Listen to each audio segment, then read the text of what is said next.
Hello, and welcome to This Week in the Middle East with myself, Francis Matthew, and my co-host, Eddie O'Sullivan. This week, we're joined by Greg Gause, who's a very distinguished scholar and has been working on Saudi Arabia for many years. So let's bring in the two guests. Greg, welcome to the show. Eddie, welcome back. Pleasure to be here. Greg, you're the professor of the Bush School of Government at the Texas A&M University, and that's given you a base from which you've taken a long look at Saudi Arabia over many years. If we can plunge straight in, one of the most sort of dramatic features of Saudi Arabia right now is Mohammed bin Salman's, the Crown Prince's, Vision 2030, which seems to take it seems to take it in two different ways. It's bringing in a kind of nationalist perception of what Saudi Arabia is, which is very different from the previous, more religious self-perception. But it's also forcing a requirement economically that they've got to have the money to pay for this transition. So perhaps you could begin telling us what is Vision 2030, where is it, and some of the implications.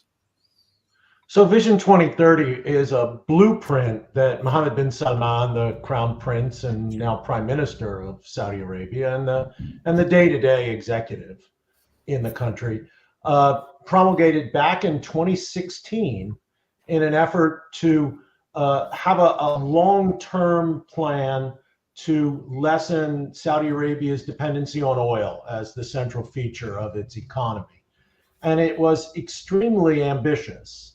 When it first came out, I remember thinking if he can even get a third of the way to the goal he sets out, he will, create enormous change in the country. But of course, the irony of Vision 2030's effort to reduce Saudi Arabia's dependence on oil is that while he's doing it, Saudi Arabia is in desperate need of as much oil revenue as it can generate, right? In order to invest in other areas of the country, and in order to try to build up a sovereign wealth fund, which he didn't create, but basically took a very sleepy and small Saudi entity called the Public Investment Fund and turned it into this major international sovereign wealth fund. And a lot of of oil revenue now goes into the Public Investment Fund for him to basically use as he sees fit. And so there's ironies in this plan, but it is understandable. If you're going to develop a new set of industries in Saudi Arabia, you need capital. Where's the capital going to come from? In the original Vision 2030, there were basically two sources of that capital, one of which was oil, but the other of which was foreign investment. And the foreign investment element really hasn't taken off. And I think to some extent, that's a result of MbS's own actions. You'll recall that very early on, back in 2017, if I have my dates right, he locked up in the Ritz-Carlton Hotel in Riyadh a fair percentage of the Saudi economic elite, accusing them of corruption, which to some extent is true, but I think most of those people who were locked up in the Ritz felt very strongly that they were behaving according to the rules as they understood them in Saudi Arabia. But when he locked all these 300 economic elites up in the Ritz-Carlton, I think he also sent the message that nobody's investment in Saudi Arabia is secure, because this was all done extrajudicially. And so to some extent, I think he might have scared off foreign investment in terms of foreign investment. Capital's a coward. It only wants to invest where it has certainty of the legal system and certainty of its ability to take its profits, out of wherever it's investing. And so the foreign investment hasn't lived up to the expectations, or at least the plans. And part of it is just, I think, that the region as a whole is unstable, has a reputation for instability, a reputation that it's now, very definitely supporting by being extremely unstable. And as I said before, I think capital is a coward, and it's unlikely to invest in places where it sees the prospect for serious political instability. I'm not talking about domestic instability in Saudi Arabia. I'm talking about regional instability as being a very high probability. So that's a long-winded answer to a very direct question. Vision 2030 is the blueprint to try to change the Saudi economy and lessen its dependence on oil. And what is some of the social impact of that? Because we read in about order to do that, a much more MbS relaxed society. Yeah, MbS had this very clear vision that he had to reduce, if not eliminate, the restrictions, the social restrictions that had been in place in Saudi Arabia and had been justified by the state religion, this very conservative and xenophobic interpretation of Islam that outsiders call Wahhabism and that the Saudis call Salafism, that had been historically tied to the political fortunes of the Al Saud family from the 1740s. And so MbS said we got to be more normal, right? We have to first off, and this has been one of his great successes, we have to integrate the 50% of our citizen population that's female into our society and into our workforce, right? We can't afford to have women, 50% of the citizen population, separated from the economy and from the public sphere. And we've seen increasing. I mean, the famous thing that he did, of course, is gave women the right to drive. Saudi Arabia was the only country in the world where women didn't have a legal right to drive a car. He changed that, and we have seen large increases from a very low base of female participation in the workforce, which I think has been very positive. He also lifted a lot of the social restrictions, right? The extreme gender segregation isn't there. I mean, I see things in Saudi Arabia now that I never thought I'd see in terms of gender mixing and social situations.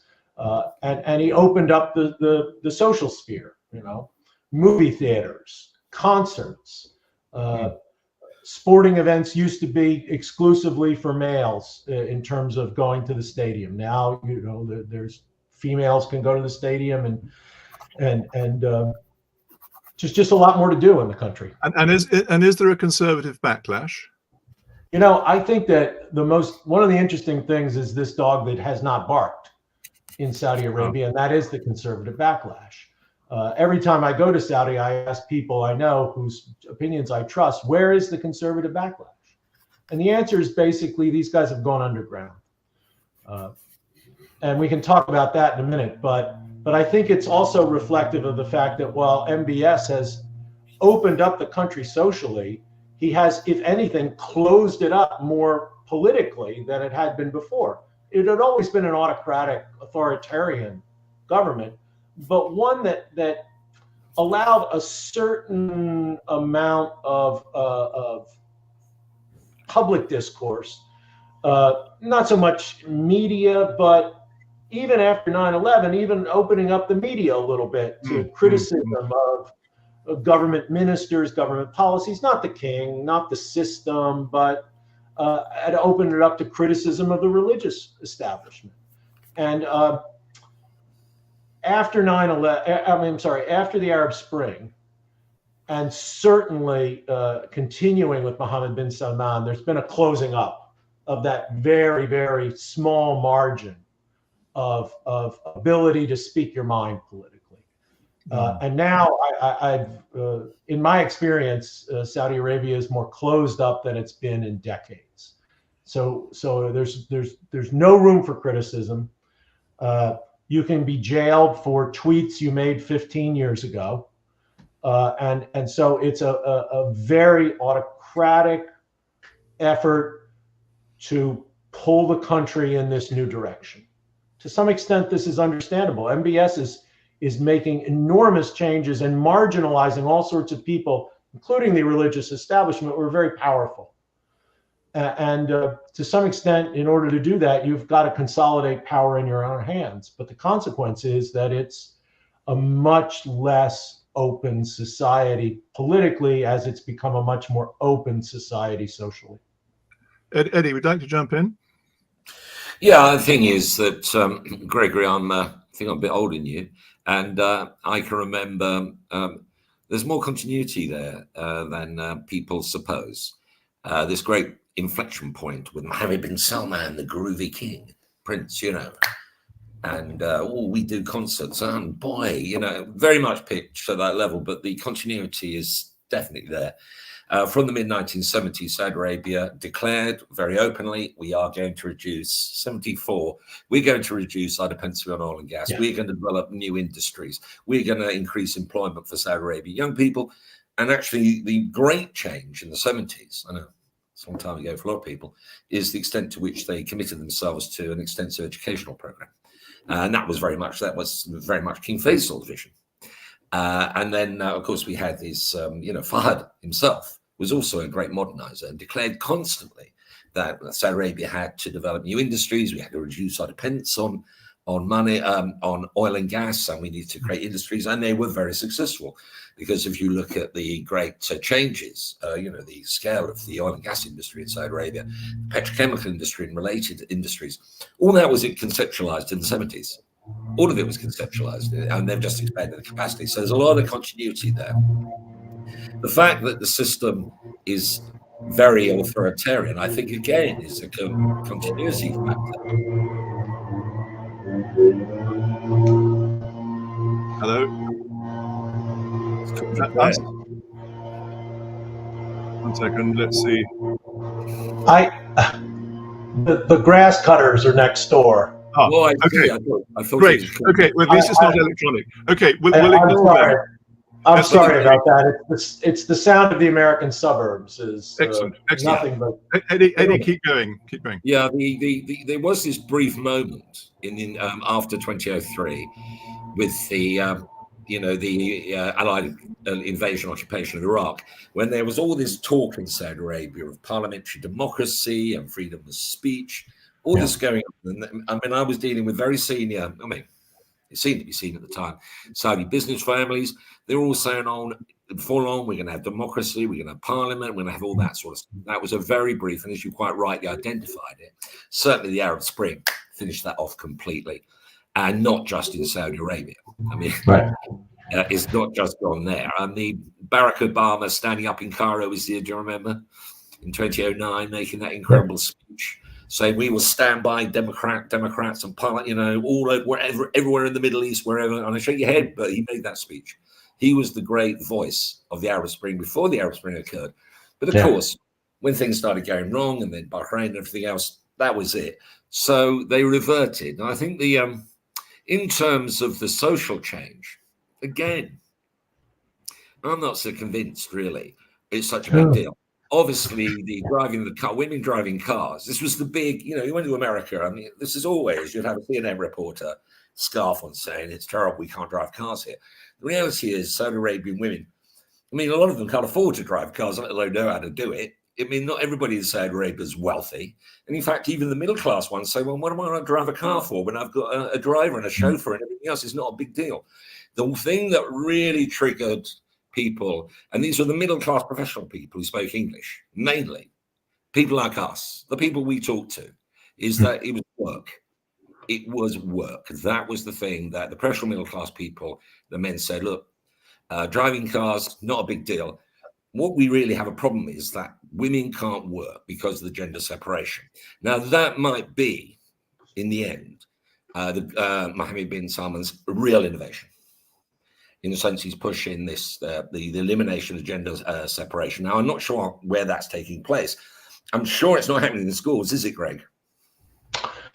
No, it's not happening in the schools yet. It's not happening in the schools, Greg, because there's gender separation from the age of, from a school age, from the earliest age, gender separation.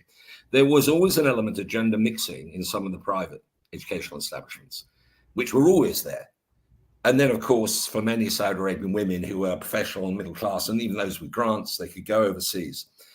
But I think again, it can be overstated. It can be said, you know, oh, Saudi Arabia is completely different to the way it was before Mohammed bin Salman. No, it's not. Which brings me back to my punchline is, and that's the point you've raised, what's happened to this incredible religious cauldron at the heart of the Saudi Arabian system? Where is it? And given, as we look at the region, and everyone would say, I mean, even the most secular people now accept that religion, even the, you know, the hardline atheists who believe that religion has no role in politics, either objectively or subjectively, they are forced to accept that religion is playing a role and a resonant role. So the question is, why would it not, in due course, have a role in Saudi Arabia? Just for goodness sake, is it to have in the United States, where you have, you know, evangelical. Greg, you just said that some of this is going underground. So how would you pick up on that point? So a couple of things here. First off, the thing I'd push back on Eddie's take on this is that he's absolutely right that the goals of 2030, Vision 2030, have been in every Saudi 5-year plan since the early 70s. I just think they're doing more about it now. You know, the idea that you would take down, you know, the 1985 Saudi 5-year plan, and that would be a blueprint for what they were doing, was just ridiculous. They would put it out, but nothing would happen.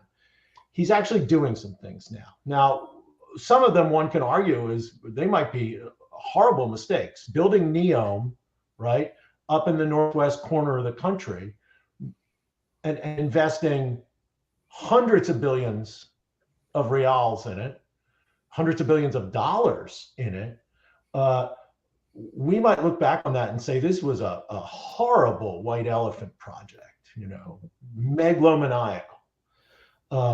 But they are doing stuff which I think sets him apart from the past. Where are we seeing the changes? I think we're seeing them in the public sphere, for want of a better term. You know, we're seeing them in entertainments, we're seeing them in restaurants, we're seeing them in public spaces, where before Saudi Arabia really didn't have many public spaces. As Eddie said, you know, there was a lot of gender mixing, but it was behind the doors of your house. It was behind the walls of your compound, right? Now it's public. And what you did see back in the day of the religious police, you don't see anymore, right? I can tell you the numerous times that I was on Tahliya Street, which you guys know is kind of the Champs-Élysées the shops and the restaurants. Yeah, and just watching the religious police, you know, patrol up and down. You don't see that anymore. And so those are the places that I see the change. Now, on the religious side of things, yeah, there's no such thing. I mean, nobody in Saudi Arabia is secular, right? I mean, you know, maybe 1% of the population, people who got educated in Europe or the States, came back with these bizarre ideas about you know, we don't need a religion and all. Yeah, they're not. There's not a secular movement in Saudi Arabia. And I wouldn't call MbS secular. But what he's done is put his own people at the top of the religious establishment, people who are willing to follow his line.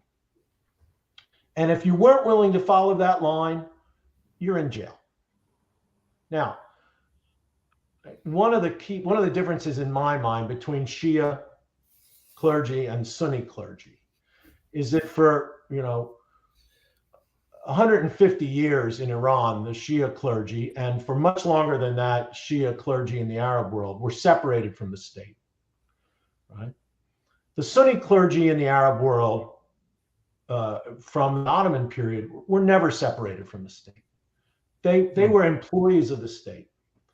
And the Wahhabi men of religion in Saudi Arabia, the vast majority of them, I think, believe that you can't have a Wahhabi Arabia without the Al Saud family.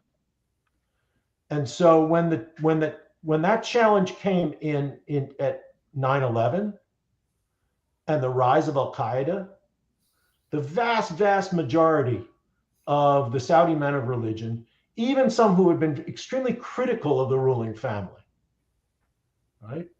From the Gulf War and the invitation of the American troops and all, they rallied to the support of the Al Saud family when there was international pressure, right, after 9/11 on the Saudi regime. They rallied to the support of the regime. These guys, in the end, were not going to follow the bin Laden route, right, and declare war on the state. And we got to recall that the vast majority of the men of religion in Saudi Arabia are state employees. They work for the ministries. They work for the Ministry of Religious Affairs. They work for the Ministry of Pilgrimage Affairs, right? They work for the Interior Ministry. They work for the Ministry of Al-Qaf and religious endowments, right? You lose your job if you say that the top guy is doing the wrong thing. And that's a powerful incentive to stay with the line. So do they like it? No.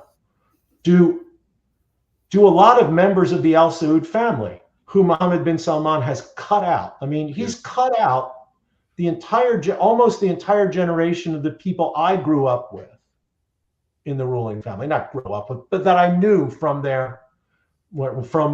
when you know, Eddie and I started going to Saudi Arabia, him in the early 80s, me in the late 80s. You know, I got to know some of these princes who are now my age. They're in their 60s. They're cut out, right? MbS has cultivated his own following within the family, which is people his own age and a little older. And so there's all sorts of people in Saudi Arabia who don't like what's going on. But the cost of public opposition to what's going on is enormous, right? It's the Ritz-Carlton, or it's, you know, prison. It's a Ritz-Carlton and losing a bunch of your money, or it's prison. And that's a hard, you know, for most people, that's a relatively easy choice to make, I think. Yeah, that's an interesting observation. About 5 years ago, I was in London. I met a Saudi Arabian I've known for many years. We agreed to meet. It was one of the most remote places he could find. And we were sitting together, and I thought we were going to have a very interesting talk about what was happening with the Crown Prince. And we didn't want to talk about that at all. And behind me, someone took a camera shot, not us, and he almost jumped out of his seat. Yeah. And I thought, well, that shows you the reach and the power. Someone sitting in an obscure restaurant in London having a conversation with nobody who matters is, I mean, he very austere, got his phone out, put it as far away as he possibly can. And even then he didn't say anything. That was back, I mean, that's 6 years ago. So you could see the reach, the power and the extent of what's going on. Now, whether that matters or not is an open question, isn't it, Greg? Because you're a political theorist, aren't you? And there was a time when we believed that free markets and free societies went together. You know, you couldn't have a buoyant economy, dynamic economy, without having free societies where people can all talk openly and freedom of the press, all that stuff. I mean, that was all 1990s after the fall of the wall. And but it seems, if you look at China, maybe look at Russia, and maybe not just there, you can see there is a rise of an alternative viewpoint, is that, in fact, if you want to have robust society economies, you've got to have a very, very strong top-down control. Where do you think we are, Greg, as far as Saudi Arabia and the region is concerned? Do you think that's the new model? So I certainly think that the Saudi leadership is fascinated with China. And part of it is just self-interest, right? China is their largest customer. Yeah. And so they have to have a relationship with China that perhaps might trouble in some areas the United States.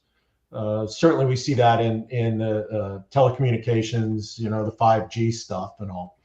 But I think it's not just because China is their best customer. I think it's also because China provides this model of how to change your economy, right? Become richer and more powerful in a top-down authoritarian system. Now, you know, we'll see how the China model works out, but so far so good, right? You know, one can argue maybe now they're hitting some problems, but so far so good. Yeah, I think yeah. Sorry, I'm entertained by the story. Can you hear me? The story that Kissinger told a long time ago when he met Chow En-lai and they were discussing the French Revolution. And Kissinger said to Chow En-lai, "So what do you think the effect of the French Revolution is?" And Chow En-lai said, "It's too early to say." Too early to say. Yeah, I always thought Chow was as you say in Britain, taking the piss at Kissinger, but no, nevertheless, I'm interested. Can I ask, Francis, just the China connection? Do you think that? I mean, there is certainly when we were in the UAE, there was in the UAE, particularly Dubai, they were very interested in the Singapore model, in not just in the trade model, but the whole way. I mean, the Singapore model is highly disciplined, it's top down. They pay their top officials really well. They're very, very tough on corruption if it's obvious. They really are. And the Dubaians were really interested in the Singapore model. Do you think that maybe do you think it's true that Saudi Arabians are looking at China and say, well, that's the way we want to go? Yeah. Not the American model. Not the American model. No. I think for many Saudis at the top, the Chinese model is, I mean, look, America doesn't have a sovereign wealth fund, right?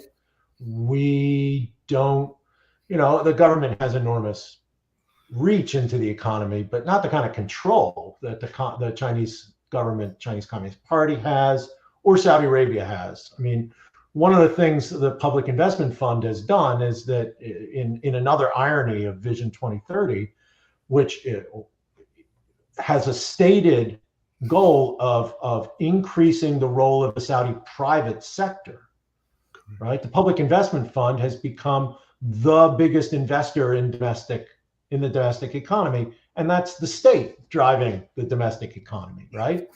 And you can argue that, well, this is a transition period, we want to get these industries going, but it is an irony.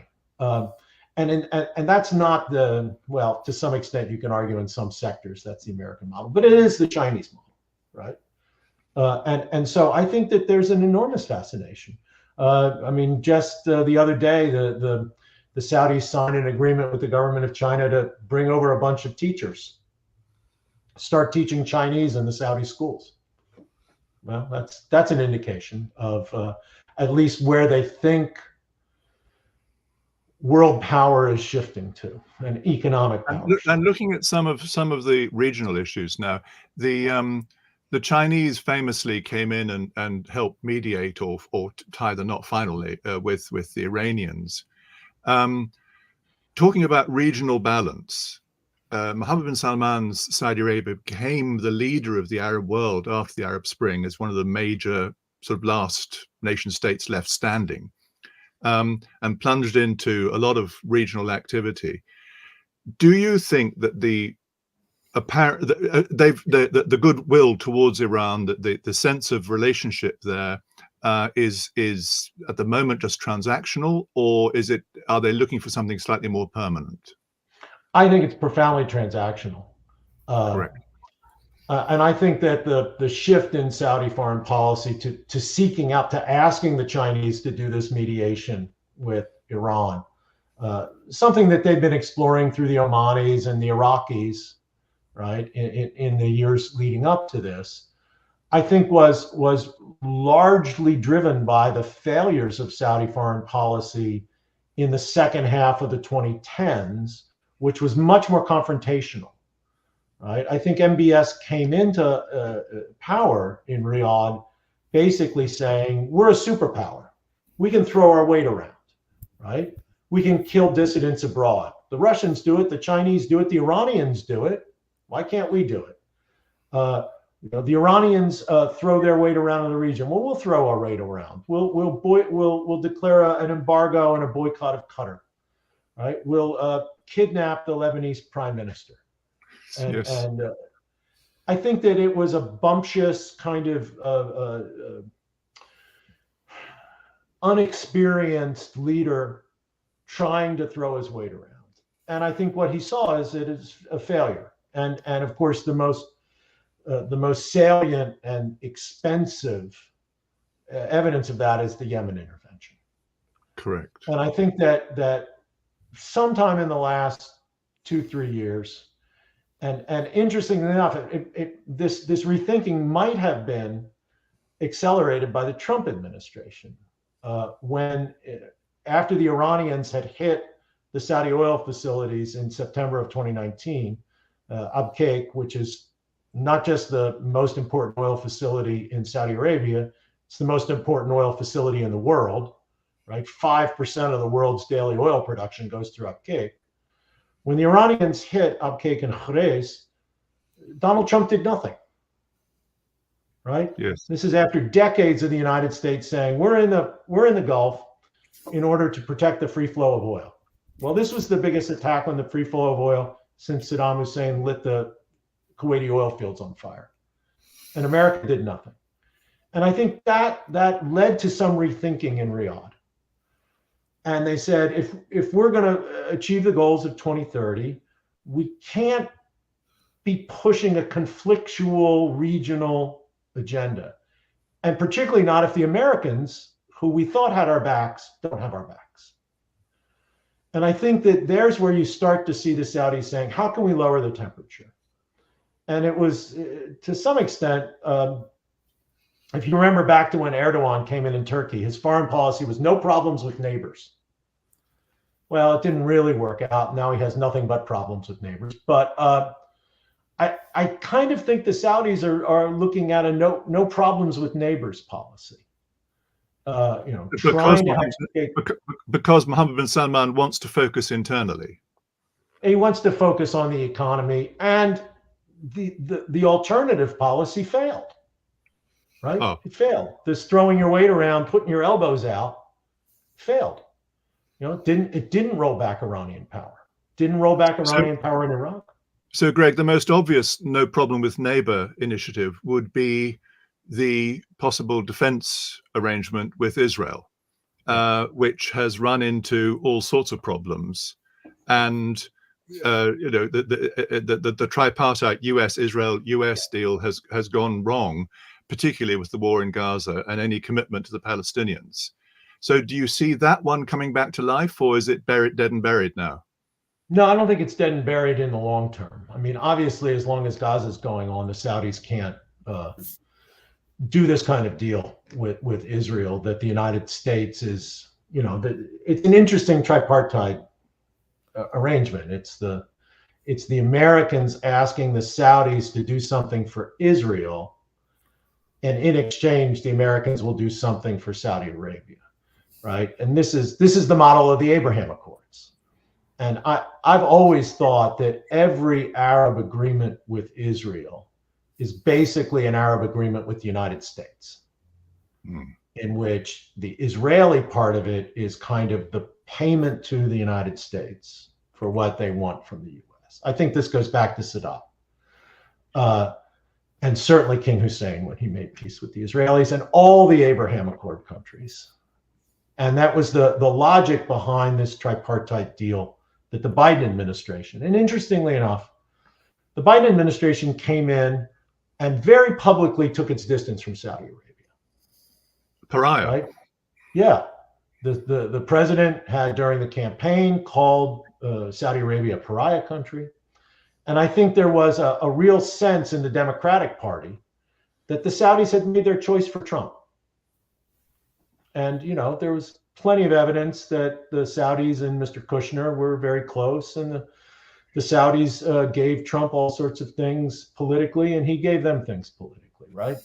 And I think that among the cadre of Democrats who run the foreign policy establishment of the party, they'd said, well, we don't need the Saudis. They've clearly made their choice for the Republicans. 2, we're the Green Party. We want to decrease the influence of oil. And so who cares? And 3, look at all the oil America's producing. We don't need the Saudis. Well, all of this, I think, was quite naive, right? The United States didn't have relations with Saudi Arabia for decades because we needed Saudi oil. It's because the importance of Saudi oil in the world oil market.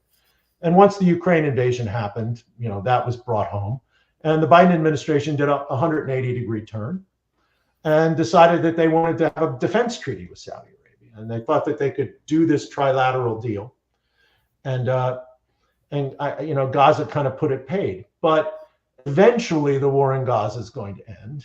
When, I don't know. Eventually, it's going to end. It's going to come off the front pages. And I think the underlying geopolitical incentives that Riyadh felt, that the Israelis felt, that Washington felt, are still going to be there. And so I don't think that we're going to see any revival of this deal in the next year. But I wouldn't make that prediction for 5 years out. Eddie, we're coming to a close. Any last thought from yourself? Yeah, the continuity. I'm a continuity guy. And I mean, I know people for a long time. And sometimes, I've seen guys a bit younger than me turning up with new wives, and they get a Ferrari and they get new teeth. But they're still who they are. And to focus on the point, Eddie, we've got a bit of time rush here. Yeah, but Saudi Arabia hasn't changed as much as people like to project or like to feel they have. And the central key issue in the relationship between the United States and Saudi Arabia is the same one as there in 1932 when the kingdom was created and when President Roosevelt met King Saud in Egypt. It's the same issue. The big one is Israel. And there's no evidence at all, with all the words, wishful thinking, fantastic, parabolic leaps of imagination coming out of Washington think tanks, that anybody's got anywhere close to coming up with a solution to this US-Saudi Arabian relationship because of that very factor. And until such time as Israel becomes, whatever form, whatever structure it might be, twin state, single state, I don't know, till that matter is actually addressed, there's no real possibility, I think, of the kind of détente between Saudi Arabia and United States, or whatever the word is, this cohabitation dream. There's no possibility of it. And I think it's wishful thinking coming out of Washington think tanks. It's coming out from, the Biden administration from the top, certainly coming from the fantasies being conjured up by Jared Kushner, who seems to live in a world of, dreams, not reality. Until somebody somewhere, and I think it has to be in Washington, actually bites the bullet on this particular matter, there's no prospect that Saudi Arabia and the United States are going to be the kind of friends that you suggested might be possible. But I live in hope, Greg. Well, we all live in hope. The only thing that I would say in response is the other thing that was key to the U.S.-Saudi relationship that remains really important is oil. And only if we see some dramatic change in the role of oil in the world economy, as we look forward to a more green energy system, only when that change comes will I think the United States be able to separate itself to any great extent from Saudi Arabia. Agreed with you there, but that isn't going to happen in my lifetime. And but it's not a bad basis for a relationship. I think if the United States and Saudi Arabia went back to the way they thought back in 32 when SOCAR came out in 45 and they said, this is a deal and it's based on oil. We're not going to see eye to eye on everything, or maybe not much at all. But as long as that oil connection is there, then it's good enough for the Saudi-US relationship. But surely, last point here is that Saudi Arabia is the source of the Arab peace plan, the Abdullah plan, and so its commitment to Palestine is quite public, and has been the basis of the Arab League as much as it has anything to do with anything at the moment. But to turn around on that would be quite a dramatic shift. Yes, and it would have to be a dramatic shift in Israel. I mean, the politics of Israel has changed so much since the FAD plan and the Arab peace plan and Abdullah's, kind of reintroduction of it into the Arab League. It's the trends in Israeli politics that make this less likely. Yes. And dare I say, the influence that has upon the central world democracy, the capital, Congress and Senate. We had Netanyahu greeted in a way that is just no American president could dream of.